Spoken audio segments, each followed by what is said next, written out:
What's up, Marcus? What's up? Man, glad to have you, man. So how's the off season been? All season been real good. Recovering from an ankle injury last season. I got hurt homecoming game against Texas State. It's been a journey though. Had a solid spring ball. Good winter workouts. So when it comes to that, though, you said that you had an injury, that homecoming game, and then you had to go through the therapy process and all that stuff. Like, how has that been, though? Like, from a mental standpoint, being an athlete that really wants to compete, but now you find yourself in a situation where your whole life changes just because of one injury or one play. So how did you deal with that from a mental standpoint? Because I hear so many guys talk about how, back in my days of playing football, when we had injuries, we never really thought about the mental health component of it. We always just thought about, okay, man, I got an injury. I need to fight my way through it. Things of that matter. But it seems to be a theme now that people are talking more about how injuries are affecting people from a mental standpoint. So explain it a little bit to me. Like, how does that impact you and have to deal with that from that standpoint? Of like, at one point, feel like everything was going well, then all of a sudden an injury happens and it really derails everything that you had planned for that season. Uh, Me personally, this is my second injury in college. Okay. This past season. So you Uh, had two last season. I had one the season before, but it happened in the spring, and it was I had fractured a bone in my wrist, and I ended up having to get surgery on my wrist Mm-hmm. before the season, and I missed uh, all the games except for four. I played the last four games of the season. So the injury that I had last season, coming up to last season, when it happened, I was down on myself, but I use it more as a motivation. But mentally, like coming, going through the injury, not everything changed. You're not traveling no more. Mm-hmm. You're not able to work out, and I had fractured a bone in my foot, so I wasn't even able to walk. Like everything changed. I wasn't used to not being able to walk. I had to get around on the scooter, crutches. So, as far as mentally, like how I dealt with it, I just had to use it as a motivation for the future. Like I couldn't let just dwell on me being hurt. I had to do something about it instead of just going to a cave or something. Just you know getting down on myself because I mean I can't change what happened. Like it was a freak accident. I was playing football. Uh, But now you feel like you're 100% back to where you need to be than you were before. uh, yeah, my ankle it healed pretty good. Got the surgery in Birmingham. We got good doctors up there. So when you think about the sport of football, is football the only sport that you ever played? Uh, I ran track in high school, but as far as organized, I used to play basketball pickup, but football is the only sport I played that got to do with a ball. I ran track in high school. I was gonna wrestle, but I decided not to because it was during track season, so I had to pick one or the other. I So did track. so what's the earliest you started playing sports though? What's the earliest you remember you started playing sports? A lot of people gonna be surprised. I started playing sports my freshman year of high school. You been for real, man? Yeah, I So you started never playing. played no organized sports till you was a freshman in high school. I wanted to, but growing up, like my mom, we moved state to state. We moved from Oklahoma to Georgia, and it was you know, we got stuff going on, so I ain't really get a chance to play football or play a sport until I got to high school. So football is really somewhat new to you then. Yeah, like every year, like my first my first position in football was free safety. Like I got my first offer at free safety, and I started playing both sides of the field, and I like playing receiver better. So I always ask athletes this question because like you think about it, you only really been playing football like probably like 8 years probably. Yeah. 8 years of Escom, when you think about that. Like, why do you love football? Um, I remember my first day of football practice in ninth grade. It was a hard practice. Like I was new to everything, but like the way it felt, like it was hard, and it helped me just lock in on like just life, like football. I don't know. It's just like it just freed my mind. Like it was some like the first time I went to practice and everything. I was tired. It was hard, but like at the end of practice, like I like this. And my mom was like, "Yeah, you can play." So So what you're really saying was football was an outlet to like clear your mind from everything that was going on around you at that time period? definitely. Before I started playing football, like in middle school, I got in a lot of trouble in school. Like I was a class clown. Like I didn't have nothing to really like guide me or like I didn't feel like I had like I don't know like just going to school. Like I wouldn't. Like I just really had nothing to really keep me focused and like look at the bigger picture in the future. Like school was just school to me. When I started playing football, like it made me want to do right in school. It made me want to do right, and not get in no trouble. You know what I'm saying? Yeah, I think a lot of times people don't understand though that a lot of people play football in different sports for different reasons. A lot of people love sports for different reasons, things that matter. But I think sometimes people overlook this number one thing about organized sports. It really saves a lot of us. Definitely. When it comes to like when I say saving a lot of us, it teaches us structure, discipline. It teaches how to deal with people who don't look like us and things of that matter. So that's what always blows my mind in today's world. That you always hear people say, "I don't want my child to play sports. I don't want to play in the organized sports and things that matter." And by you even just sharing your story, that short little snippet of, how football impacted your life, just imagine how much influence just playing sports period can really have on a boy's life to really change their life, for the betterment and things of that matter. So Definitely. when you think about playing football, you said it kept you out of trouble, things that matter. When did you really start thinking that you were, or really start acknowledging the fact that this may be something that can really take you beyond high school? My freshman year, it was like the third or fourth game into the season.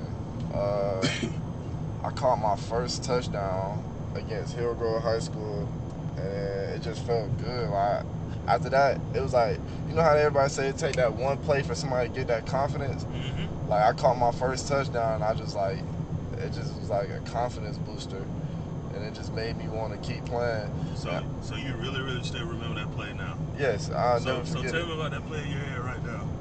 The play was called Philly X9, and I had a go route with a 9. Okay.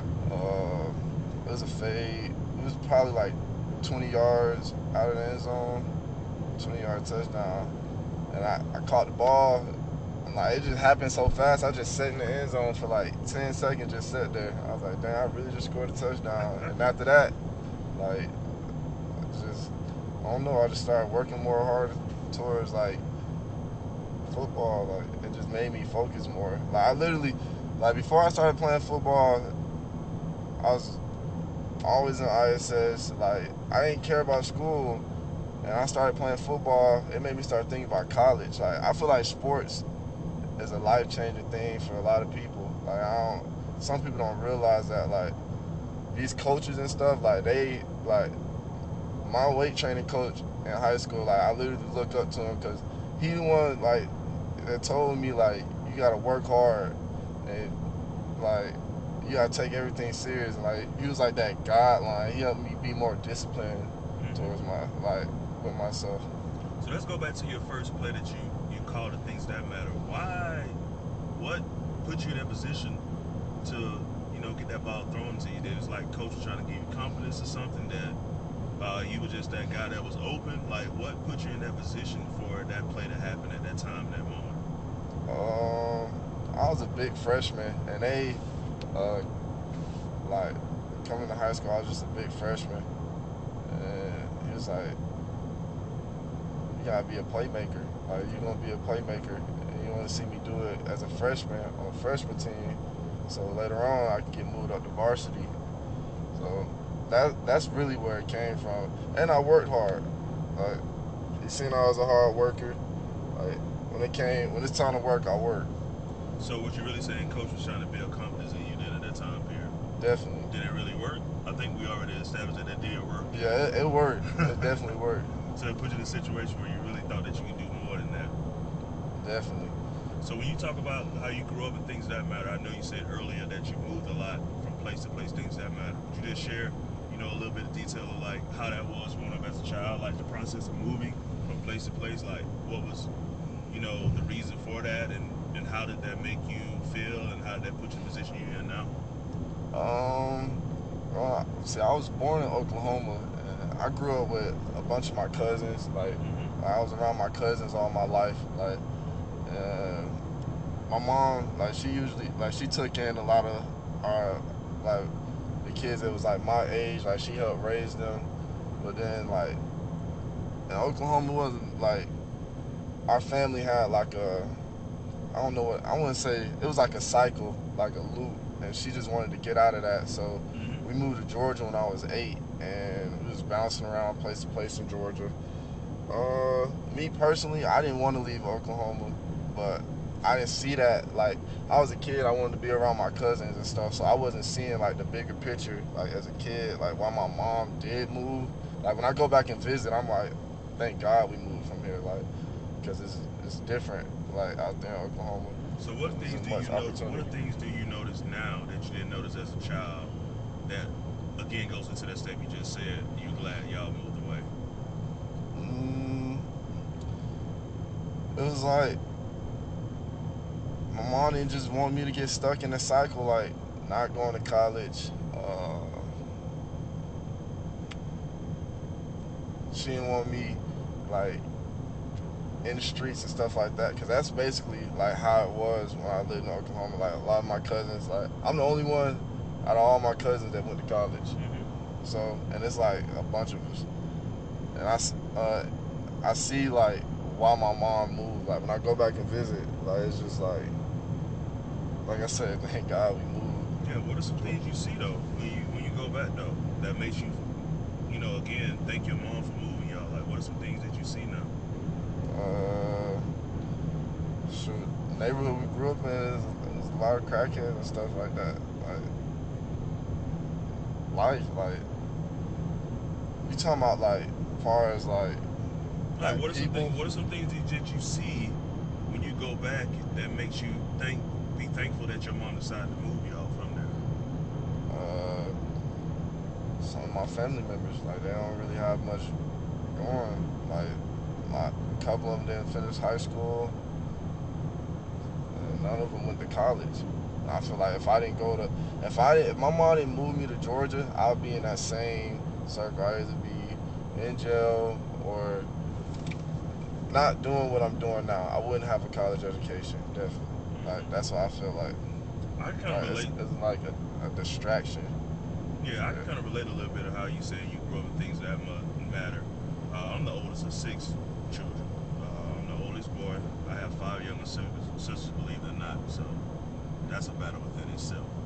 But growing up as a child, my mom had a very bad drug addiction, and that greatly impacted me and my sisters in a big way. My podcast is called 4116 West Smiley because that is the address of the housing project that I grew up in Montgomery. They tore it down, um, but it's a way of me still keeping that memory alive of that neighborhood. That also not only keeping the memory of that neighborhood alive, but also bringing attention to the fact of it is that good things did and can come from Smiley Court. So I kind of relate to that mindset you said when you go back and you see certain things because cycles are real. You continue to see certain people do the same things over and over again, and even now, I still battle with family and not understanding why they don't see the cycles like I do and things of that matter. Because athletics was somewhat of an outlet for me. I'm gonna go back and ask you this question again because I'm gonna answer the question myself. Do you love football? Love it. Absolutely love it. Uh, it was an outlet from. Like, I feel like playing football, I could have like made like things in my life could be so much different. Like literally, like playing football, like literally changed my life.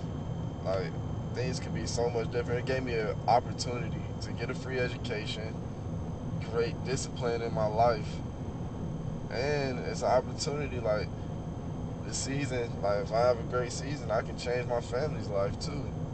It just gives you a lot of opportunity. Football, it does. And also, there's a kid that's going through this that probably has the same, like their family's in a cycle, Mm-hmm. and I can be like a mentor towards a kid that's going through something like that, I can say like later on down the road, things do get better. Like all this right now, it might look bad, but you can stay focused, keep playing football or basketball or whatever sport they're playing. Like you can really change a kid's life or save a kid's life. Well, I'm always sharing with people, and I always ask that question because I always share with people that I really never loved football. Yeah, if y'all really could see Barker's face right now, he gave that a shocking look or whatever. What? I tell people all the time, man, I never really loved football. Basketball was always a sport that I really loved because growing up in Smiley Court, you had to be a hooper. But I began to realize, man, again, by seeing the issues that I was facing with my family and the neighborhood I was growing up in, that, man, I had to find a way to get out of the situation that I was in. So I began to have people pour into my life, begin to tell me, like, hey, man, football is going to be the thing that gets you out of here. It's not going to be basketball and things of that matter. So when you begin to think about it from that standpoint, football was always a tool that I used to get me out of the situation that I was in. I look back on it and I continually look at it from playing in middle school, through high school, even through college and even through pros. And I was telling people last night that, man, I won championships, I won rings. I got a chance to accomplish a lot of things from an athletic standpoint when it comes to football. But I really never loved football, man. And it's weird that I get older and I acknowledge that even more, because I think football became just a tool for me. And there was nothing that I really was in love with and passionate about. Now, I've always worked hard, always had goals and things that I wanted to do, but football was always a way to get me into situations, get me out of, certain situations. What I mean, get me in situations, a better life, financial stability, pay for my college education. It also kept me out of trouble and things of that matter. Also, I got a chance to meet a lot of great people, like meeting you. If I didn't never play football, I never probably would have met you and things of that matter. So football has always been my tool. I've always kind of pimped football. So when you like you say you didn't love football, what kept you like mentally driven? Like, okay, you get what I'm saying? Yeah, I totally understand that. I tell people all the time when I was in high school, I struggled academically too. But I had some coaches come into my life because growing up, I don't think I struggled that much academically. I think I struggled so much with my anger issues. I had a large amount of anger issues. Me and my coaches never got along with each other, my head coach anyway. And I was like one of the most top-rated offensive linemen in the state of Alabama coming out. I guess in today's world, I would have been a 5-star and probably would be in the top 3 or top 5 linemen in the country. I was a part of the Magnificent Seven, like the top 7 top athletes in Alabama. So I had all these offers to all these D1 schools, but I was like, man, I just don't care. Because again, I didn't love football. So I tell people all the time that it really had somebody, my coach named Roger Schultz, had to really come and remind me again of how much talent I had and how much this talent could take me to places I never thought I could do. So I ended up in Troy, which Troy was dramatically shocked that I wanted to go to Troy. For real? Yeah, because, I had offers from Alabama, Auburn, LSU, and all this kind of stuff. Once my coach began to come into my life my senior year, most colleges was like, hey, wait till after signing day, make sure you're good academically, and then you can sign with one of us. Yeah. My goals was to play for an SEC team and things of that matter. But I was so unengaged in the whole recruiting process that I said, man, coach said, what are you thinking? You got to wait or whatever. And then Troy popped in the picture like, man, we really have an opportunity for that. So I ended up going to Troy, which at that point in time I really didn't go, but it was the best situation for me, not realizing that in the midst of all that God had a plan in that. But I'll never forget when Troy called me and said, hey, you can move into your dorm. My motivation was getting out of Smiley Court. Definitely. I pulled my car up into the front of the school, packed my car up, and pulled out and went down 231. So the thing, back to asking your question, the thing that has helped me out mentally is the motivation of knowing that my life has to be better, my children's life has to be better than how my life was growing up. So it's always been that motivation of how can I use football to make my life better. And I think that's why I love football, because I know it can change, like you said, it can better your life. Mm-hmm. And that's why I love it. Like, I just truly love the game. So let's go back to the scenario you playing in high school. So you had this big catch when you're a freshman, and then you continue to get better and better in that. So what happened throughout high school? Like, you start changing yourself, you start getting more discipline, things that matter. So when did you really start realizing that you had an opportunity to play in college?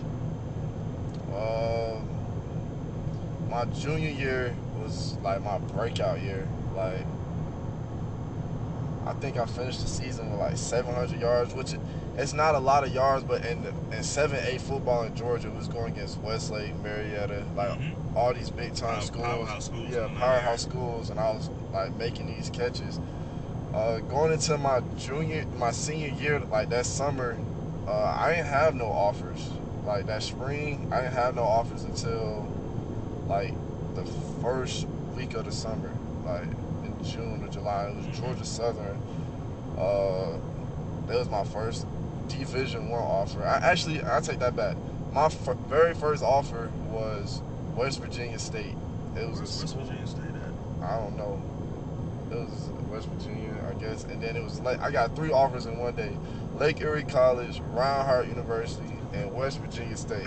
And like, but it was cool though, just to get those offers. Yeah, listen. When I got the offers, I was like, it was like life changing. I was like, let's go. Like I was happy. Like I was like, it felt like Alabama offered me, because I was like, these schools actually offered me a scholarship or whatever. Like they offered me to come play college football. So I had that in my head, like I'm gonna be able to play college football.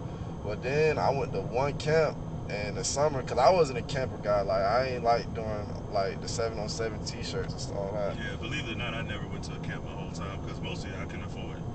Yeah, that's how it was for me. So one of the coaches ended up paying for me to go to the camp. Then that's the only reason why I went. And where's this camp at? I think it was at Valdosta or LaGrange College. One of those. It was a mega camp. And Georgia Southern, they had came to see me. They seen me run or whatever, and they told me to come down to that camp. And my coach so happened to pay for that camp. It was a bunch of colleges. It was a mega camp. So mega camps, because I really see that. Like I think Troy had one this year, and they have them all over the states. I mean, all over the country really now. So yeah. If a guy's out there listening right now and they're like, man, I don't want to spend the money to go to a mega camp, what would you tell them?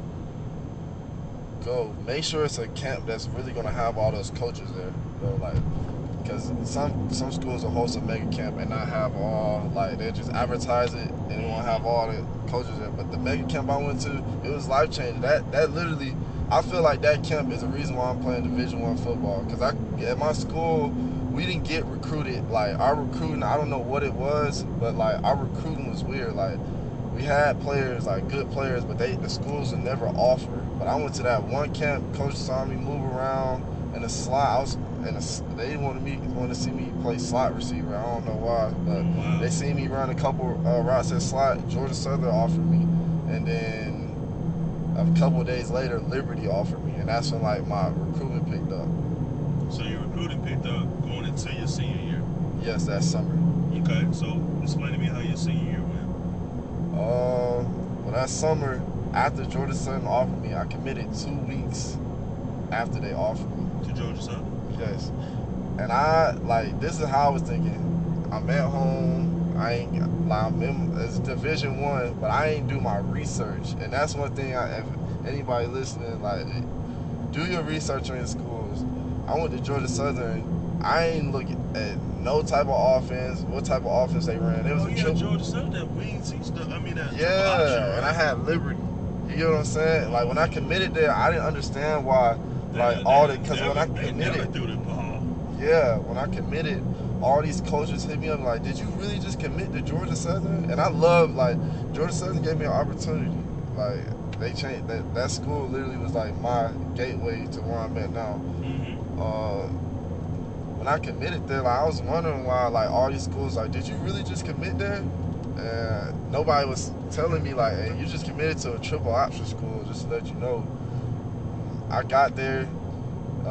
We doing summer workouts, like we doing our 7-on-7s. The season come around, we throw the ball. I don't even think we threw the ball the first game. Well, back we gonna trace back to high school. You said my senior year? Yeah. How did your senior year go?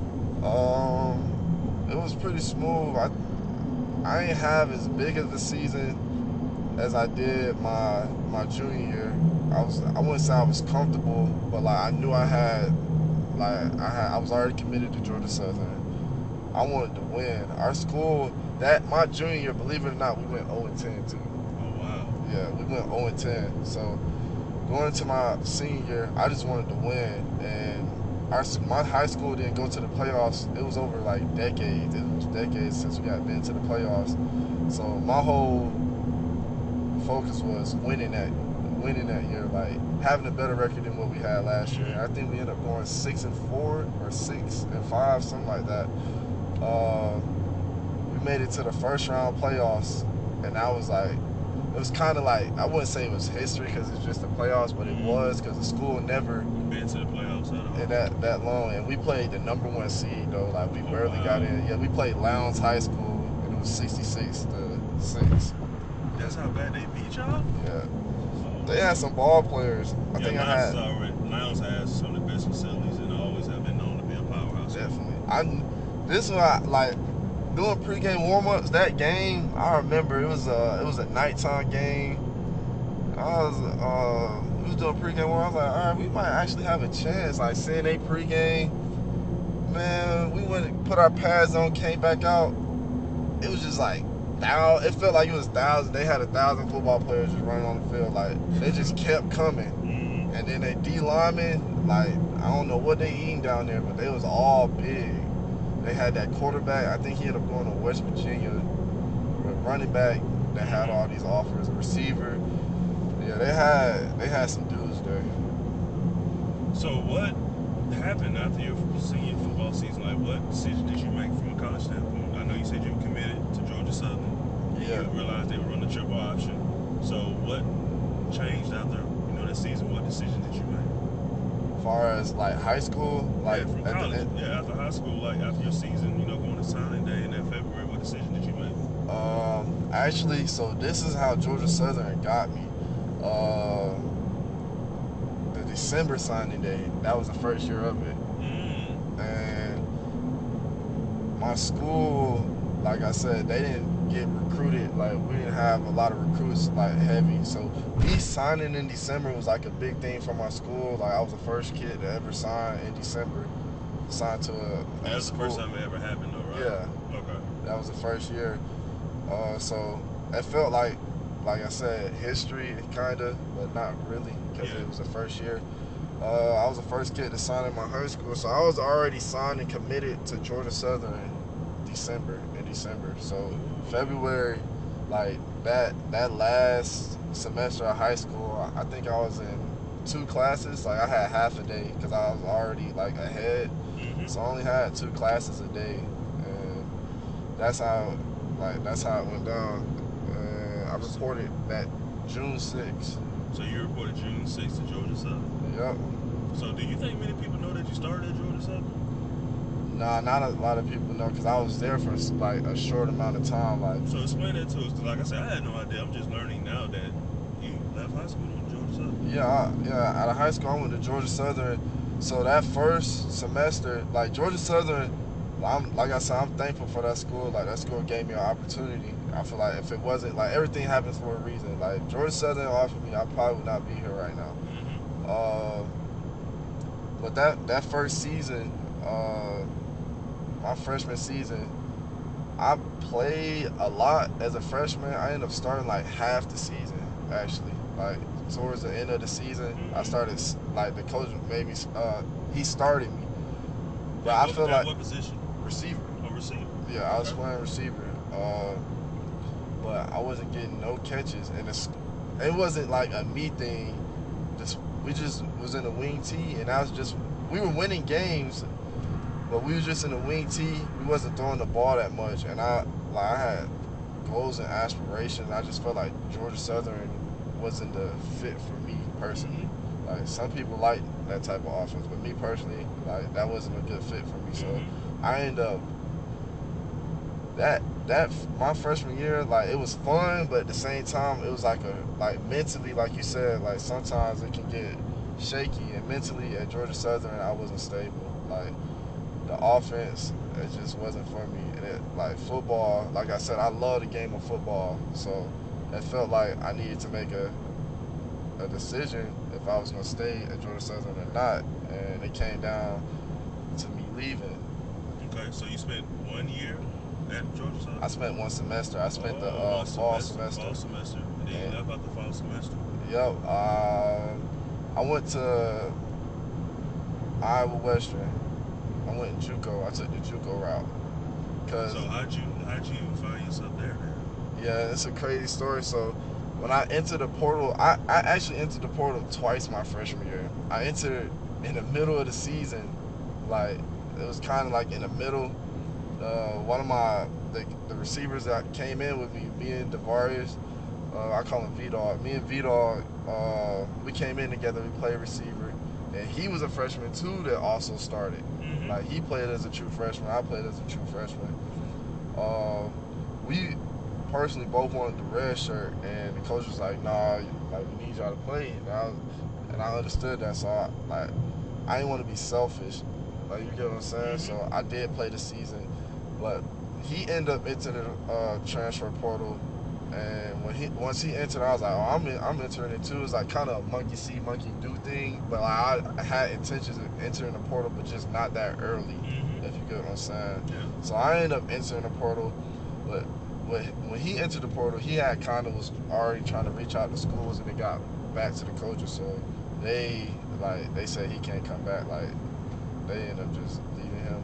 Mm-hmm. And the offensive coordinator told me to come meet with him. I think it was like the 6th or 7th week of the season, and he was like, at least finish the season and stuff like that. Like we would love for you to finish the season. If you feel like at the end of the season you want to transfer, you can.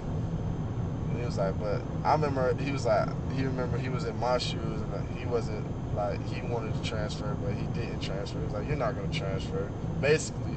And I ended up transferring because the offense, like we ran. I played that whole season. I had one catch for 6 yards. I mean, Yeah, that's not a wide receiver's dream offense there. nah, and it was just like a lot of blocking. Like, I think that's why I can block pretty good in games, though. Like that's what I'm saying. Georgia Southern helped me. Like stuff I learned from Georgia Southern, I still use to this day. So like everything happened for a reason, Okay. I believe. So how did you end up at the school in Iowa, the JUCO? So I was trying. The rules and stuff has changed since COVID happened. Mm-hmm. But before COVID happened, you couldn't transfer FBS to FBS without like a waiver or anything. You had to go JUCO and then go back. You had to go either go JUCO or transfer down a level to like FCS. It could be Division One, but FCS, and you can play right away. Me personally, I wanted to play FBS football, like so I could still play in bowl games and stuff like that. So I ended up taking the hard route, JUCO. How did I find Iowa Western? I don't remember. I think when I entered the portal, a couple JUCOs was hitting me up, and I wasn't very familiar with junior college. I was talking to East Mississippi,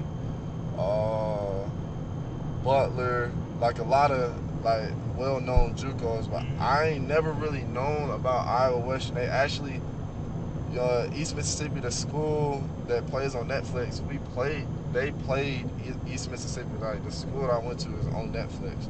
I didn't know that. But when I found out about Iowa Western, it was like the #1 JUCO in the country. Like I was like, I wonder if I'm good enough to play there. And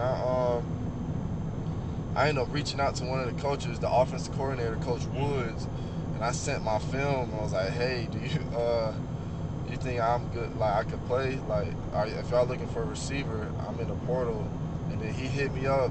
He hit me back and was like, I sent him my film. He hit me back and was like, if you come to my school, if you come to our JUCO, your recruitment's gonna blow up. Like just like that. So that's a promise that he made. That's what he said. Like that was the first thing he said. If you come to Iowa Western, your recruitment's gonna blow up. Like we're gonna get you out of here.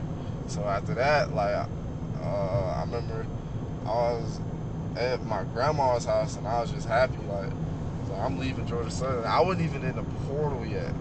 I don't think I was in the portal yet. But once I found out like Iowa Western was gonna take me in, I entered the portal. And then a lot of other schools start hitting me up, FCS schools like Campbell. It was a bunch. Western Carolina, like the schools I could transfer to. Yeah. But I ended up signing up Iowa. Well, really, it was between Iowa Western and Iowa Central. It was 2 Iowa schools because At first, Iowa Western said something about like they didn't have enough scholarships, and then Iowa Central was like, "Hey, we got a scholarship. We pay for everything." And I was like, "Well, I'm going where the money is, because like that's the opportunity." And then out of Iowa Western figured it out to where they can put me on scholarship.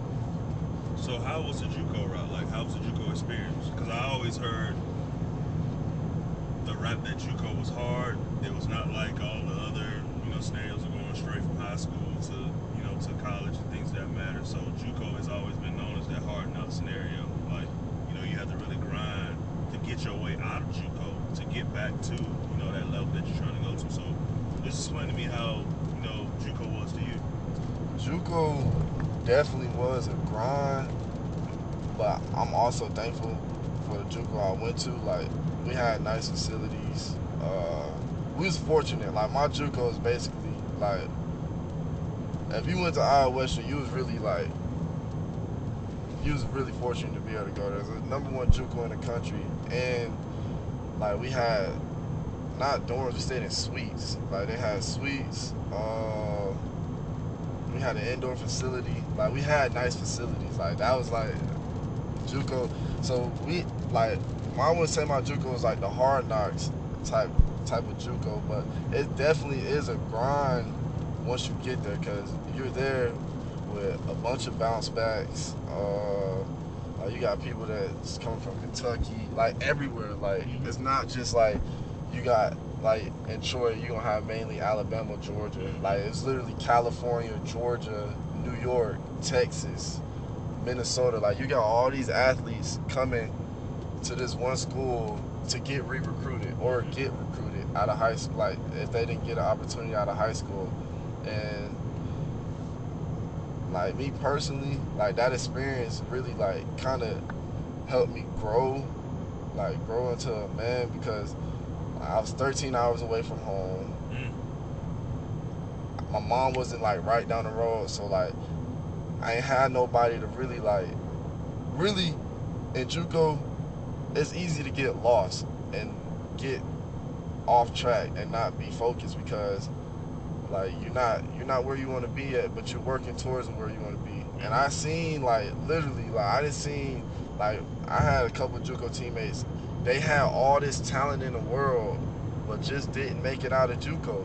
Like, they could have been playing in the NFL, but they was just too distracted. Like, you gotta, if you transfer in from a Division I school to a JUCO, you gotta graduate with your AA, get your AA from junior college. I had to do that in a year. So yeah. So I had to get 60 credits in a year. Oh, wow. And I did it. You did that for real, man? Yeah. My first semester there, That's a lot, man. Yeah, I had 17 credits I had got my first semester, and then that summer I took, I don't know, it ended up being like 23 credits or somewhere in between there. And then the fall semester during the season, I ended up taking 21 credit hours. Wow. And one, like, I had like seven to 8 classes in one semester.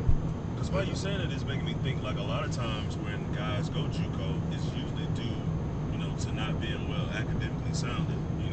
They can be the greatest athlete in the world, but not being academically sound for it.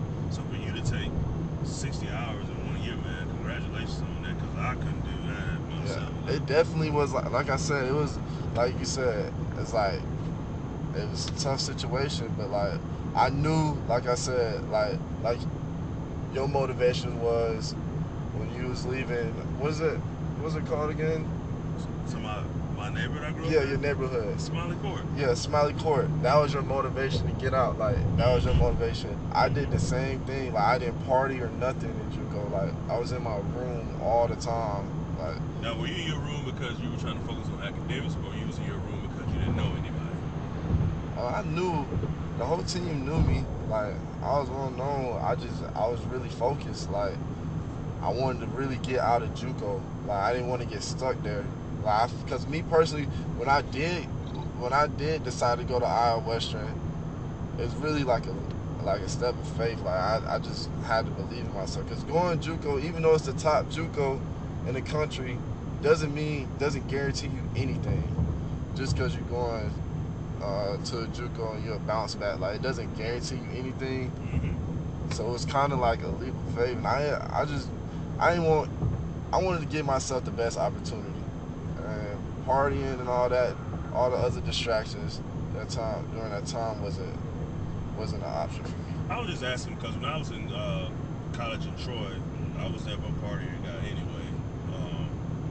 Because again, I was trying to focus on getting somewhere, and then sometimes I really look back on like I really missed out on the college experience because of the fact of it is that I mostly was trying to focus on my academics and getting up out of Troy to go to the next level.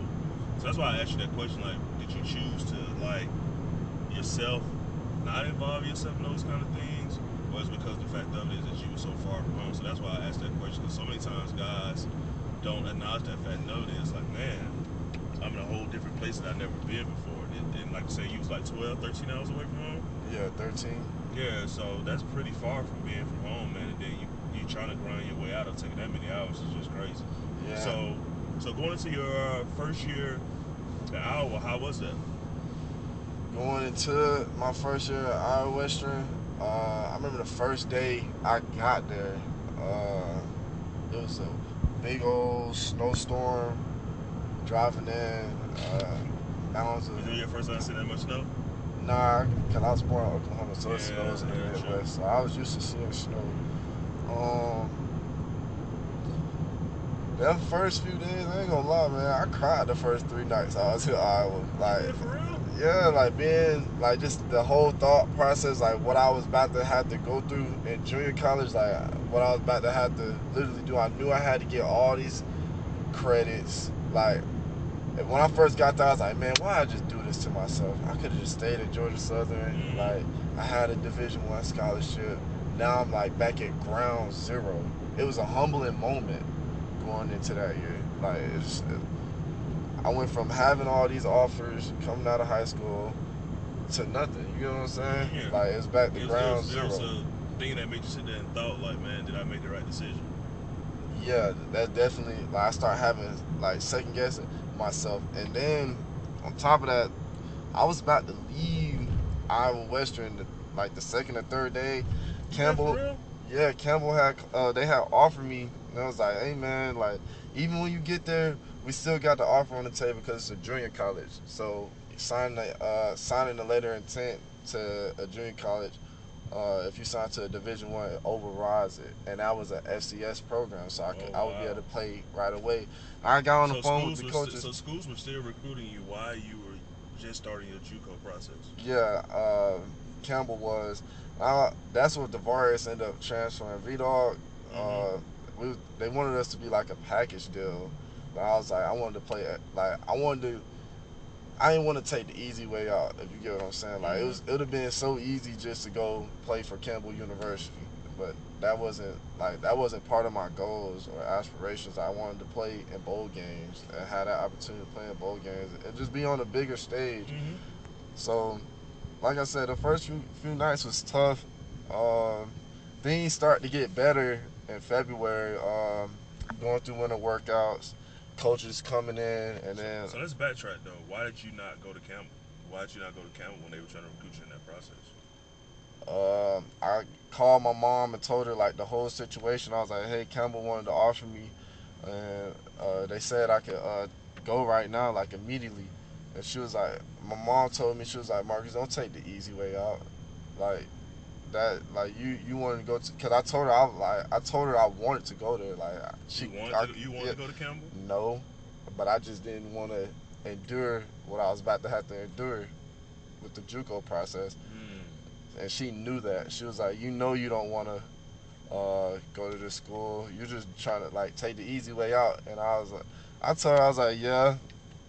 Well, I was honest with her. I told her, yeah, that's the only reason why I was considering Campbell was to take the easy way out. I wouldn't have to take all those classes or whatever. Then, like, I know I had a Division I. Like, I'll be back playing Division I, but just not at a bigger. Like, I knew I'd have a scholarship. But she told me, nah, don't try to take the easy way out. I feel like in the long run, it'll pay off. So moving on from that, in February things got a lot better. The first school I talked to like that actually like came to school was Iowa State. Wow. Yeah, Iowa State came to see me lift weight. They came to the weight room and saw me lifting weights, and Coach Campbell, the head coach there, Mm-hmm. he wanted to talk to me after weights, and it was like it was a dude named Hakeem Butler. He played receiver at Iowa State, and it was like me and him got similar bodies, and like we play similar. So they started having interest in me, and then out of nowhere, a week and a half go by. It was my first offer, Iowa Iowa State, State was your first offer? out of JUCO. Oh, wow. So then after that, that's when it started picking up. So how'd your first season though go? Back to my question, how'd your first season go? In junior college, Yeah. um, first season, be honest, I didn't do much. Like I probably had like 200 yards, like 11 catches, because it's so in junior college it's different. Like you don't gotta really do too much to get like they know like you know who can play and who cannot. Junior college, it's kind of different. Like you got like our receiver room was loaded. Like me and Deshaun went to the same JUCO. So Oh, you been for real? yeah, me and Deshaun Stoudemire went to the same JUCO. That is So it was something me. that is something that I did not know. Yeah, me, Deshaun, uh, Marcel Barbie. He's a dog. He plays at Texas State. And then we had this guy named Jig. He was a bounce back from Kentucky. Like we was loaded, like at receiver. So like the ball really went everywhere. And then we had this kid named Zion. He's like a legit 4.3 speed. Like he gets clocked at a 4.3. Like you can clock it yourself. And he runs a 4.3. So the ball was really going everywhere. And then we had this running back, Zaquandre Wright, and my roommate Brian Sneed. He was a bounce back from Ohio State, bounce back from FSU. So like in junior college, especially the one I went to, like we had all these bounce backs. We had a tight end that bounced back from University of Illinois. Our quarterback had bounced back from Illinois too. So like we had like so much talent in there. Like the ball went everywhere. So like the season, I say, like we was winning games. Like it wasn't hard for our school to win games because we had so much talent. But that first season went well. We didn't win the championship. Like I would have loved to won a JUCO championship, but we ended up going to the bowl game, the Raycom bowl game in Iowa. We won our bowl game. We went against Hines Community College in Mississippi. So how long were you at school in Iowa? Just one season, 1 year? Yeah, I only played one season in JUCO. So what happened after that 1 year? Like what? First of all, I'm just trying to get you to just retrace your history. How did you end up in Troy? Yeah. So back to when I got my first offer from Iowa State. That spring, Liberty came. I was picking up all these offers, but Troy had hit me up. Coach Carr, he was the slot receivers coach at Troy. He had hit me up and was like, out of nowhere, he sent me this Easter. Graphic and was like Happy Easter. Like I didn't even know he followed me on Twitter. And I was like, I reached out to him. I was like, "What's up, Coach? Like I love to come like see what Troy is about or whatever." And he was like, he sent me these camp dates, and I was like, I'll try to make a camp this summer. Well, I guess I ain't talked to him much, but he ended up reaching out to me. I'm going through spring ball. He ended up reaching out to me again through spring ball. I was like, hey, I'm gonna come through. Spring ball at JUCO or spring ball at Troy? Spring ball at JUCO. Okay. He ended up reaching out to me and saying he was gonna come and watch our spring game. So he ended up coming to our spring game. And this crazy thing is, like, I ain't getting no targets that game. Like I got 0 targets. You just seen me run around, like I said, and seen like I said, the ball could go anywhere at my school. At that school, I ain't get no targets, but he like how hard like I ran my routes. Like I ain't take no plays off. I blocked good and all that. But he ended up.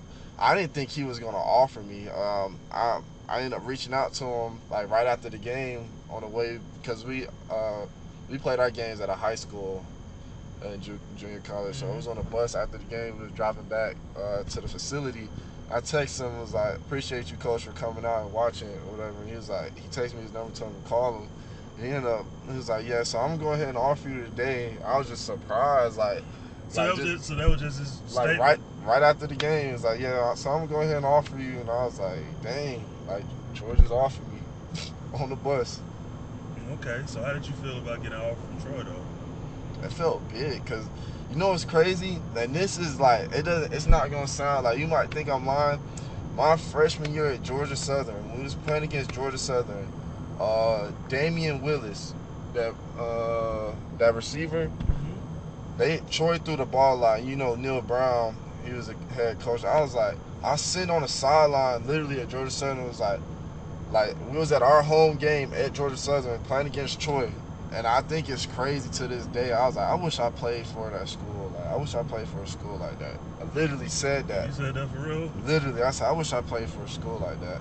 And I guess like that wish really came true, because like after they offered me, one of the guys from one of my old teammates from Georgia Southern was like, that would be crazy if you go there. Like, you'd be right back in the Sun Belt going against us now. Oh, wow. I was like, yeah, I don't know, because I had Iowa State. I was getting buzzed from all these other schools.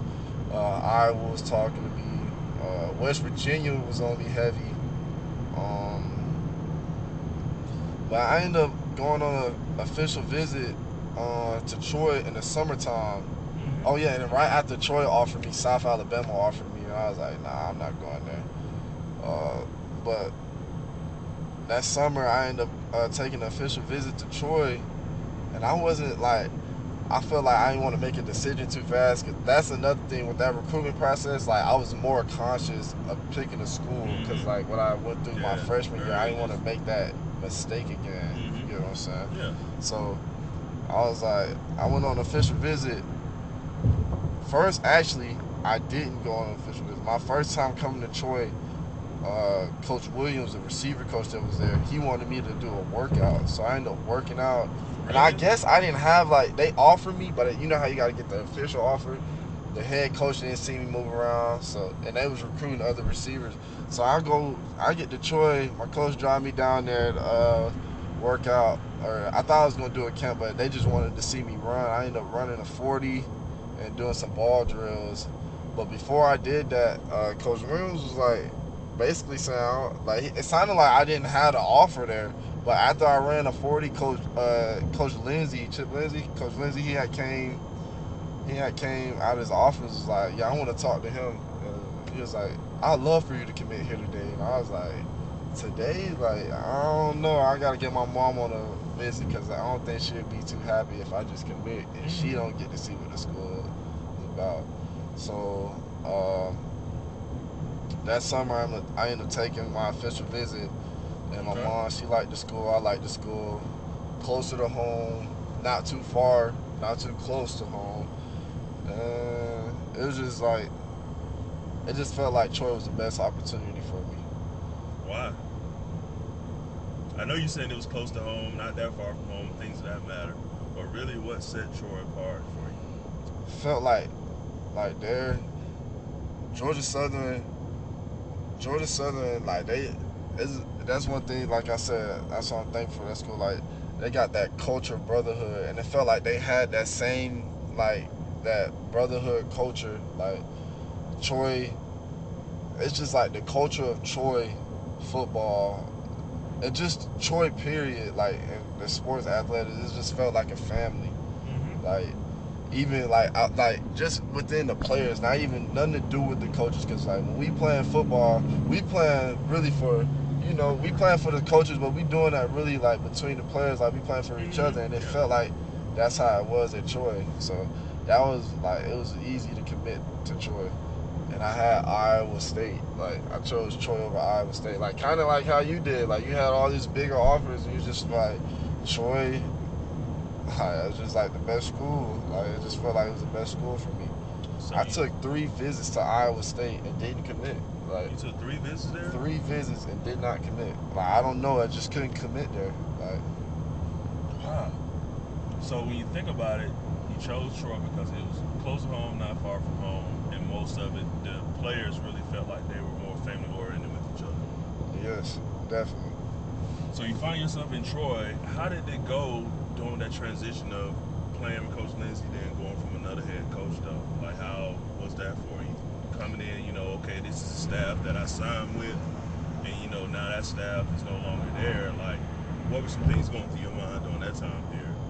Uh, I was kind of nervous, like when they said Chip got fired, and bringing a new coach in, like you don't know if you want to bring his players in, like the whole COVID. First of all, that whole COVID season was like crazy, so the rules changed to where players can transfer, and it happened after I go to JUCO. Players can transfer and play right away. They got one free transfer. They can play right away, and but Summerall coming in, Lindsey leaving. I didn't know much about Coach Summerall. I knew they said he was he used to coach at Troy, and I just didn't know much about him. And then I heard he was a defensive coach, so I was like, dang, so he's gonna be all mean to the offense, like he ain't gonna mess with us. But it's crazy. I feel like he's more on the offensive side of the ball. Like in practice, like he's watching offense more than he watches defense, and that's what I like about him. Like, Interesting. He's not just like I'm a defensive coach. That's it. Like we don't talk to y'all. It's like I said, it's like the culture of Troy. Like it's like we all together. It's not I'm on offense and this is defense. Like everybody's together, and he makes it that way. Like he doesn't like just isolate offense out of his practices. Like he watches offense and defense. So the transition from coaches was not that much of a big issue for you at all? Nah, not after I got to know Summerall, Coach Summerall. Okay.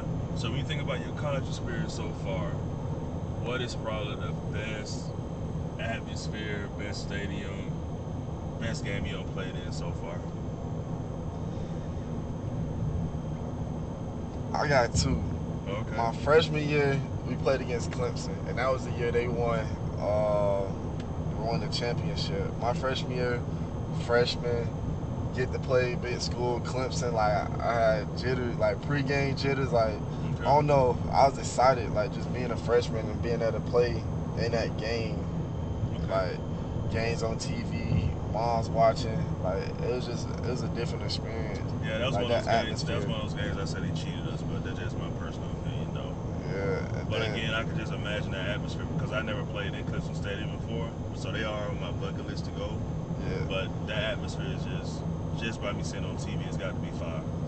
And then the past, even this one, like this game, I feel like this was a game that made us tough last season. Like it was a turning point. Like we had to, it had to happen. But when we played against App State, like that, it was college game day. That atmosphere, like it gave me chill bumps. Like that was the funnest game I ever played in my life.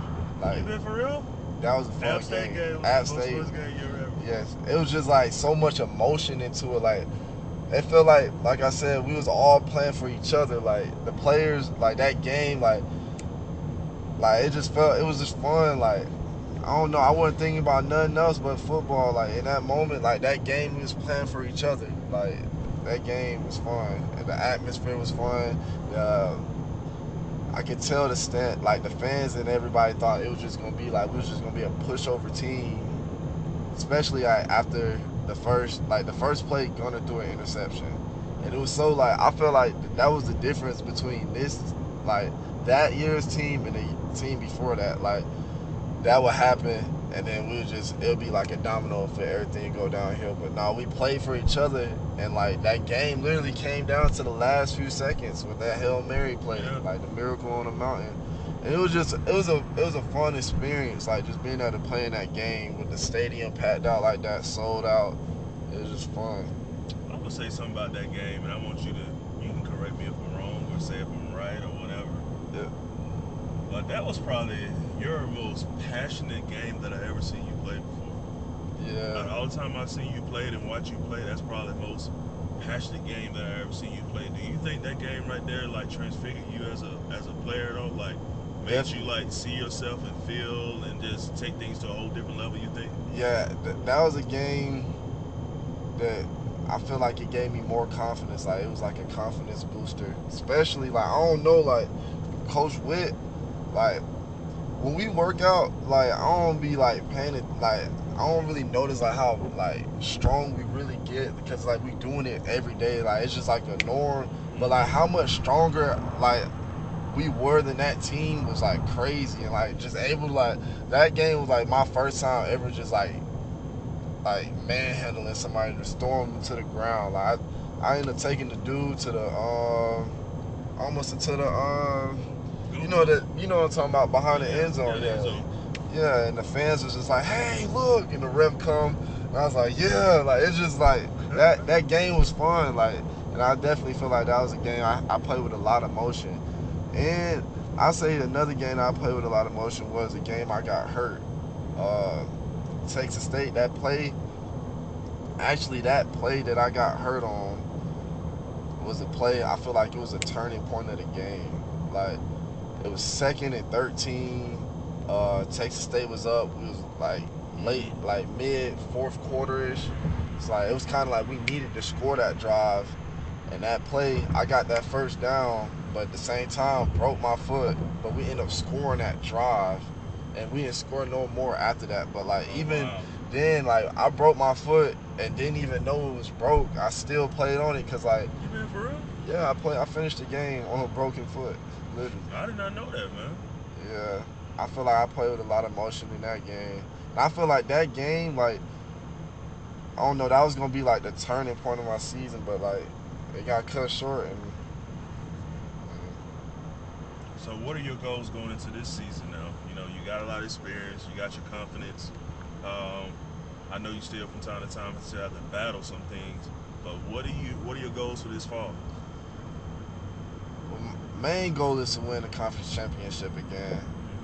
As far as personal goals, yeah, I know your team goes to win that, win that conference, go to that big bowl game. But like you as an individual, what are like your goals for this season? I definitely want to be top 3 receiver in the Sun Belt. Definitely want to top three receiver in the Sun Belt. At least top 3. Okay, what else you got? An 800+ yard season. 800? At least 800. I mean, you say 800 now, but in my head, I was thinking at least 1,000 Marcus. But hey, you saying 800? Why we can't just put thousands as a goal? And the reason why I say 800+ is because our receiver room, like I said, I don't know why everywhere I play receiver at, our receiver room has some dogs in there. Like we got. I understand that. Yeah, we do got some dogs, but I was gonna say at least 1,000. Yeah, 1,000 is definitely possible, but then that's a goal. Like I want that, but 800+, like I'll be happy, satisfied with that. Cause I like I said, I want to do whatever's best for the team, and I know we got a lot of receivers that can play. We got Deshaun, Jabri, Chris Lewis. He just transferred in from Kentucky, and Landon Parker. And then we got a young buck, Devontae Ross, and then we just got another one, MJ. And all those names I'm saying is legit. They can have 1,000-yard seasons too. Like all those receivers is capable of having 1,000-yard seasons. So that's why I said 800+. Another goal, 10 touchdown season. So 10 touchdowns. I gotta get in that box. And you know what's crazy? I never scored a college touchdown yet. You been for real, Marcus? Dead serious. I still haven't scored a college touchdown. Like as long as I've been in college, I haven't scored a college touchdown. So they gonna have to hear me. They gonna have to feel me this season. I'm getting in that box. First game. Oh my God, man. Definitely. So are you saying you have played college football? Never scored a touchdown. I scored in junior college, but like at Troy, I never scored a touchdown yet. All the balls I done caught, I never scored a touchdown. Man, that is some freaking motivation, man. Definitely. You never scored a touchdown at all? No touchdowns. So I'm definitely gonna be playing with a chip on my shoulder this season. And coming back from an injury, I feel like I gotta prove myself. That is something that I'm looking forward to, and I don't even know. You know, I'm sitting here thinking, and why you said that, you said, man, I've never scored a touchdown before. In my head, I begin to think about what you said earlier as a freshman in high school when you caught that first touchdown. So And how that greatly changed things for you, how that motivated you, how that encouraged you, how that really made you believe in yourself and believe that you have confidence.